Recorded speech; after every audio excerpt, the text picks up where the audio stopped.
should I shed some light on me or the subject? This is canvas prep. I'm going to be prepping a canvas to paint. It's going to probably take about 9 hours to dry and be ready. What I do to start with, some are controversial about doing the backs. I like doing it just because it does look better in my eyes, in my opinion, but I try to get the tape as long as this, get it as close to the edge. I'm sorry, my neighbor's dogs are barking. These condos I live in are the worst soundproofing I have. I've had apartments built way before this building have much better soundproof than this condo, so yeah. And it's not their fault, they're not doing anything wrong. It's just bad soundproofing. I do this little fold technique so I can start peeling this off pretty easy once it's dry. I try to make sure it's sealed on real nice. I just go around. You can probably buy thicker painter's tape if you want. That would make your life maybe easier. I don't know. You will find the preference that you like. My thing though, I think I messed up. This should be a little bit in, because when you're using your brush to get the drips off the sides, you're gonna want to make sure nothing's hanging over, because you'll rip the paint off while you're wet canvas and you're trying to do fancy dancy stuff. So this is pretty self-explanatory. I might speed up some of this. I'm trying to move a little bit fast.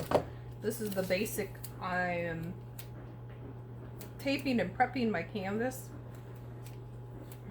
so that way when I'm done I can just peel this off and you're gonna get nice pretty whiteness. I also shine this part, or that's what I'm doing right now. You can figure out how you can sign this, the back. You can sign the front. Depends on your preference on where you want your name on your thingy.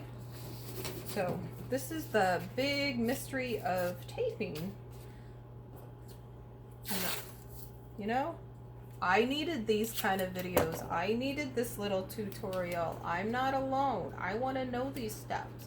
And this little fold over, definitely game change. Oh, and you get your hair in there, and yeah, and then you're like infused with your painting forever.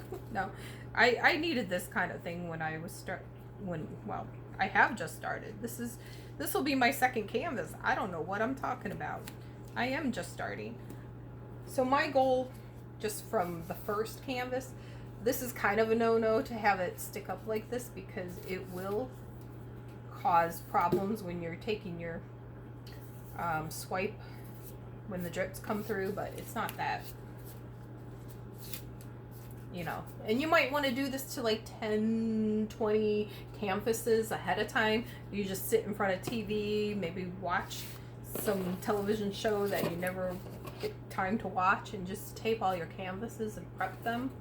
This is the Amazon box number 28. It fits in a 12 by 12 canvas for the most part. It fit in my last 12 by 12 canvas. Let's see if it'll fit in this. Wow. Ooh. We have quality control. Quality control. This canvas is not square. The reason why I put it in there, oh, there we go, is because when you start layering paint on there, this will prevent canvas sag, and nobody wants a saggy canvas. So I will be back, and I will have another tutorial on how to prime this so you don't have any bare canvas after you're done pouring.